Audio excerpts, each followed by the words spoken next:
السلام عليكم. ازيكم يا شباب، عاملين ايه؟ النهارده هنتكلم عن التوزيع الجغرافي والتنسيق بتاع الثانويه عامه دفعه 2025. اول حاجه، اول 500 على الجمهوريه في شعبه علم علوم في شعبه علم علوم ورياضه، دول مبيبقاش عليهم التوزيع الجغرافي، يعني دول بيخشوا اي كليه هم عايزينها في اي محافظه. اول 500 على الجمهوريه، تمام. تعالى بقى نشوف التوزيع الجغرافي ده هيبقى ازاي. هنقعد دلوقتي صوره على الشاشه وانا عارضها على التابلت معايا. اول حاجه مثلا هناخد مثال القليوبيه. القليوبيه اي حد من بنها او طوخ او اها او كفر شكر بيبقى له مجموعه الف ومجموعه ب. المجموعه الف بتبقى جامعه بنها بس، تمام، بتبقى جامعه بنها بس. المجموعه ب بتبقى معاك طنطا والمنوفيه والزقازيق.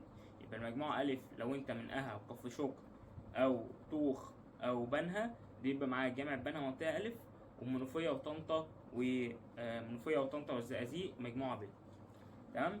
لو انت بقى من شبرا الخيمة الخنكة العبور، بقية المراكز يعني، دي بيبقى ليك جامعة بنها وجامعة عين شمس كمجموعة ألف، ومجموعة ب المنوفية والزقازيق وطنطا. ده كده مثال على مجموعة ألف ومجموعة ب لمحافظة القليوبية. هناخد برضه معانا مثال تاني. الشرقية جميع المراكز ما عدا العاشر من رمضان بيبقى لها جامعة الزقازيق كمجموعة ألف، ومجموعة ب جامعة بنها وقناة السويس والمنصورة وجامعة بورسعيد. دي بالنسبة لمحافظة الشرقية. أما العاشر من رمضان، المجموعة ألف بتبقى جامعة الزقازيق وجامعة عين شمس. أمال المجموعة ب بتبقى جامعة بنها وقناة السويس وبورسعيد والسويس، تمام.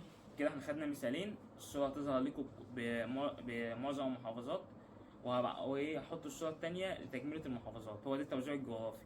بالنسبة لأول 500 لا ينطبق عليهم التوزيع الجغرافي لثانوية عامة. والسلام عليكم ورحمة الله وبركاته.